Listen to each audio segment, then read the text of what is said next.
So hello and welcome back to Go Again Gaming. My name is Az, and you can see that in the bottom right corner there. And yeah, today we're going to be going through one of my first videos apart from the intro video on the channel. And we're going to be going through one of the first characters that was ever introduced to this game. I'm pretty much working back in reverse order because I got into this game 24 to 48 hours ago. And yeah, I'm just going to be aiming to get as much content out as possible to catch up with the upcoming sets. Monarch is coming out soon, and I just want to get as much knowledge on this game as possible into my brain as quickly as possible. So thank you for joining me on the journey, and please make sure you like and subscribe to the channel and hit that little bell notification if you want to be notified of any future Flesh and Blood content.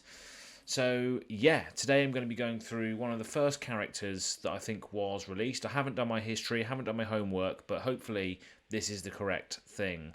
So the first character that's at the bottom of the heroes page of Flesh and Blood, the website, is Era, the Crimson Haze, and a lore video will be coming out on this ASAP as well. So this is Era, Crimson Haze. So Era is a ninja class. I think there's 2 ninjas now, or maybe 3 ninjas. I think there's 3 ninjas now. But yeah, obviously, forgive my ignorance. I'm still very much a noob of this game. So Era, Crimson Haze. So yeah, as I said, a lore video will be coming up on Era, so you'll be able to listen to me talk about her full backstory, which will be kind of cool. So look out for that. So basically, this character cares about attacking more than once each turn to get benefit. And the starting weapon that she starts with, which is the Edge of Autumn card, also combos with her static hero ability, which is pretty decent. So we'll go into those now then. So the hero highlights of Era is Relentless Retribution. So Era is basically on a quest to seek vengeance against those who killed her town and her brother. So obviously you look into the lore section for that, or stay tuned for my videos. But yeah, she's on a mission to avenge the ransacking of her ancestral village. Era relentlessly pursues those who may lead her to find the culprits, punish those who stand in the way of the truth with a torrent of go-again attacks and devastating chain enders. Go-again attacks are basically the name of the channel, no pun intended, but go-again attacks basically mean that you get an extra attack or an extra action point afterwards, basically. So the go-again cards basically replace themselves, so you get to have another action point. So go-again is a very, very good mechanic for just getting loads of attacks in. So, walking the path of vengeance. So, the hero card is Era Crimson Haze, as displayed here.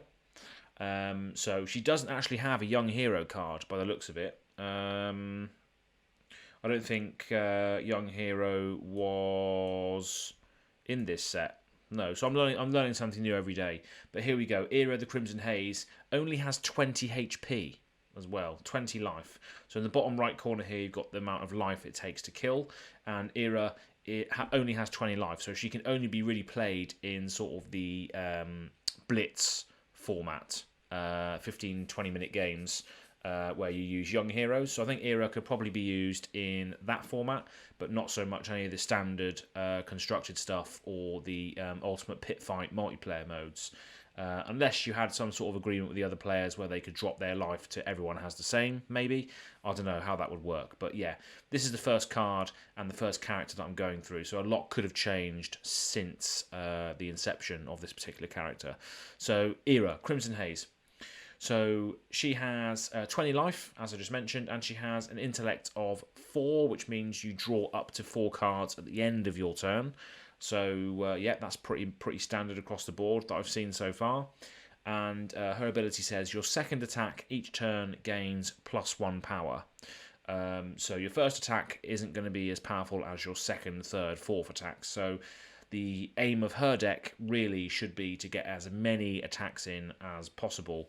And the equipment that she starts with is Edge of Autumn, which allows her to do that, basically. So once per turn, you can spend a resource point to attack. Obviously, you attack with this weapon, which only does 1 damage. As you can see down there, it's got 1 attack. But then it says go again. So when this action resolves, gain 1 action point. So basically, the first attack is going to be 1 damage, but then you get the go again ability. So it allows you to spend another action point to go again, attack again, do something else, have another action. So obviously the aim of this deck is to really just keep attacking, but you always want to try and get past the first attack in your attack chain link. So the chain link will be described on a future video with regards to rules and stuff like that. But there are other channels and other content creators that have done rules explanations. So go and check out those videos. I'm just going through the cards to try and catch up, basically. So yeah, the aim of this character is to attack once, and then on subsequent attacks, attack for more damage as a result of her hero trigger.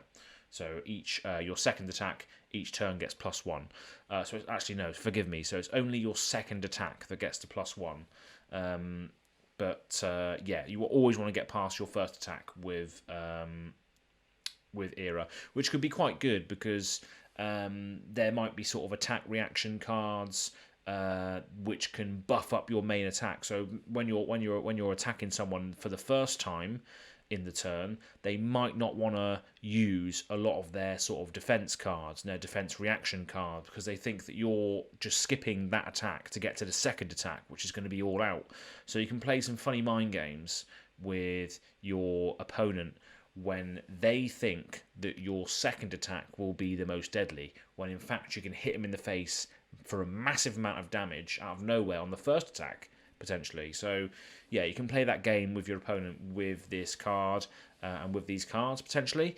I don't know how good these cards are anymore. Again, I think these are the very, very first ones that were spoiled. So again, forgive my ignorance. This video will probably not age well, but who cares? I'm just trying to get content out there for you to enjoy, and I'm just going to try and get through all the characters because I know that is what I would Google if I was trying to get into this game. What does Era do? Era. So yeah, Edge of Autumn combos well with the hero ability to get your second attack, gets a little bit more damage going through. Next we've got Whirling Mist Blossom. So this costs, or you can pitch it for 2 resource points. Again, look at the rules if you're interested in looking at the rules. And the resource cost of this particular card is only 1, which is nice. And it's a ninja action attack, so it does 2 damage, and it has a defense of 2, so you can play it as a defense card for 2 later if you need to. It's an Era specialization card, which means Era must be your hero in order to use it. And it says, if Whirling Mist Blossom hits, and it's the second or higher chain link in a row to hit, draw 2 cards. So that's good. And it also has go again as well. So if it's on your second attack or third attack, you draw 2 cards, and then you go again. So it means you've got more cards in hand to hit them again with, which potentially could go again, and go again, and go again. Hence the name Go Again Gaming.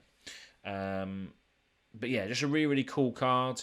Obviously, you can use it as your first attack if you really, really needed to.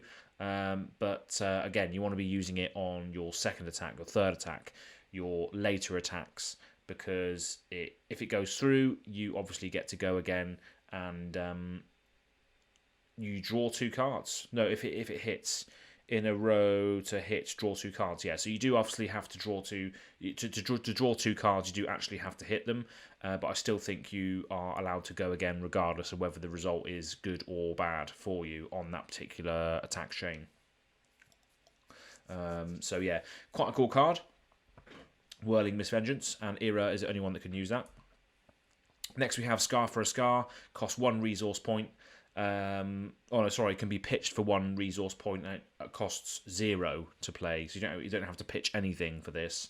It's got 4 attack power and 2 defense, and then when you play Scar for a Scar, if you have less life than your opponent, it gains Go Again. So that's brilliant. So later on in the game, if you have less alive than your opponent, you can hit them with this, and then potentially take another action point, which is really, really nice. And this is what this deck wants to do, is just get as many action points as possible, so you can just get subsequent attacks in, because the more you get more attacks in, the more stuff this deck does, which is quite cool. Flying Kick, because you've got ninja action. Flying Kick can be pitched for 1 resource, and it costs 2 resource to play. I haven't got my glasses on, so I'm like, I should be having my glasses on at this time of night. 10:30 in the UK right now, as I'm recording this. So it does 5 damage. It can be placed as a defense card for 3 defense, and if Flying Kick is played as Chain Link 3 or higher, it gets +2. So potentially a 7 power card if you can get to Chain Link 3. So again, you could potentially you can get to your Chain Link 2, because obviously you get Go Again on your Edge of Autumn card. So you can easily get to Chain Link 3. So again, with this, it plays mind games with your opponent, because they don't know which Chain Link to defend against. They don't know whether the big attack's coming on Chain Link 2, or whether the big attack's coming on Chain Link 3, or even 4. They just don't know. So it is hard to defend against that, because you can get so many attacks in, but then you can commit different cards, different resources to different attacks. So a very, very interesting playstyle there. Next, we've got Lunging Press. So this can be pitched for 3 resource, so that's good, and it costs 0 again, so that's nice. And it's a generic attack reaction.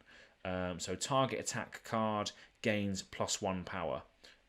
So yeah, just nice to make your little chain link attacks become more powerful, even on the ones you don't really care if it goes through or not. Lunging Press, nice little card there. A lot of nice little reaction cards that you could add as well from the main sets, and that I imagine. Again, I haven't gone through the main sets. I will probably go through the main sets in great detail at some point, because I need to cover all the cards. I need to get my knowledge on this game up to speed. So yeah, Lunging Press, cool card. Torrent of Tempo can be pitched for 1 resource, and it costs 1. It's a ninja action attack, does 5 damage and 3 defense. If Torrent of Tempo hits, it gains Go Again. So it does have to hit in order for you to gain Go Again, but it's got 5 damage behind it, and it costs only 1 resource to play. So that's quite a good card. Because, again, you can use it in a sense where you could probably use it on your second turn, because yeah, there's so much you can do in this deck, because again, the opponent doesn't know which chain link to defend against, because you're going to keep attacking each turn and gain as many Go Agains as you can. So that's a cool card as well. So yeah, lots of flavour in this deck, and along these cards that you should be including. Yeah, I don't really know what relevance this has to the cards, whether this was included in a starter deck or whether it's in a starter deck. I don't know. I need to do more research on that. But yeah, these are the cards obviously relate to Era. Next, we have Salt the Wound, so 2 resource points, and it costs 0. It's a ninja action attack, does 2 damage and 3 defense. Salt the Wound gains +1 attack for each attack that has hit this combat chain. So yeah, that's pretty good. I think the combat chain relates to the entire link. The entire chain. Yeah, so the entire chain, it gets +1 for each attack that has hit this combat chain. So yeah, that can stack up pretty well. Because again, the opponent does not know which attacks to defend, which attacks to defend, which attacks to let through, etc. So Salt the Wound can be good if you've got a lot of hits in. That can stack on some damage. If you've got some little punches in early on the attack chain, you can then hit for a lot of damage on this card, which they're potentially not really expecting, which is good. And then we have Bittering Thorns. So this costs 2 resource, or pitch for 2 resource and 1 resource to play. If it's 3 damage ninja attack action, 2 defense available as well. And if it hits, your next attack gains +1 power, and you get Go Again as well. So it doesn't even gain Go Again; it just has Go Again. So if you're your next attack gains +1 if the Thorn attack hits. So yeah, that's pretty good. Just allowing you to just go again without having to sort of meet any prerequisites is always good in this sort of type of deck where you just care about extra extra attacks, extra actions. And then finally we have Springboard Somersault. So this can be pitched for 2 resource. It costs 0 resources, and it's a generic defense reaction. So it's 2 defense, and it says if Springboard Somersault is played from Arsenal, it gains +2 defense. So if you play this as a defense card, it's going to give you 2 defense. But if you play it from your arsenal, which you can put cards in your arsenal at the end of turn basically, and they can be played at any time for reaction. Go and check out the rules again, as I said. But if you play it from your arsenal rather than from your hand, it will actually count as a defense 4, which is pretty good. Obviously, it can be pitched for 2 resource as well. That's what I like about this game, is obviously you can pitch cards. So all of the cards in your deck pretty much can be pitched to fuel other cards. But when you pitch a card, you're not losing the card. You're just putting it on the bottom of your deck, which will mean that it's going to come up later. You're going to be able to use it later. So yeah, it's really, really cool. But that is Era Crimson Haze. Just the collection of her cards cares about attacking multiple times each turn, and obviously you get more benefits each time you do that, each time you climb up the chain. So very, very interesting. It says here, the leader of the Crimson Haze Era is an unforgiving force on the battlefield. Always try to attack twice each turn, using Edge of Autumn as the first attack to make the most of Era's hero effect. So yeah, having that sort of equipment in the starting equipment blocks is pivotal for this deck, because it allows you to go again every single time, which obviously unlocks the rest of your card's potentials. But yeah, this is the first card I think that was released. I could be wrong. Someone correct me. But this is the first character on the website, so it must have been. I'll have to do some more homework as to that. But yeah, Era Crimson Haze. I don't know whether there's still decks out there that use her. I don't know the sort of rulings with regards to what cards you can and cannot play and all that sort of stuff. So I do need to do more homework on that. But I just thought I'd mention and cover this particular deck, this particular card style, this particular play style, because it's cool and people will probably want to know what all these cards do at some point. So we will see. But yeah, that is my first video on Flesh and Blood. And I'm going to be doing more videos for all of the other characters that are out at the moment, and all the other main characters. And I'm going to be doing lore episodes on each of those characters as well. So probably the next video you'll see in the YouTube chain, the YouTube video release chain, is going to be Era's backstory. You can read it all on the website, but I just thought, yeah, let's just do a nice little video for each of the characters as well, if you do want to listen to my voice telling the story, which will be cool. But yeah, thank you very much for tuning in. Thanks for joining me on the path of vengeance, and yeah, hopefully we'll see more of Era as we progress and explore this wonderful game together. So thank you very much for tuning in. Please make sure you like and subscribe and hit a little bell notification if you want to be notified of any future content. I have been Az, and we'll see you on the next video. Thanks for watching.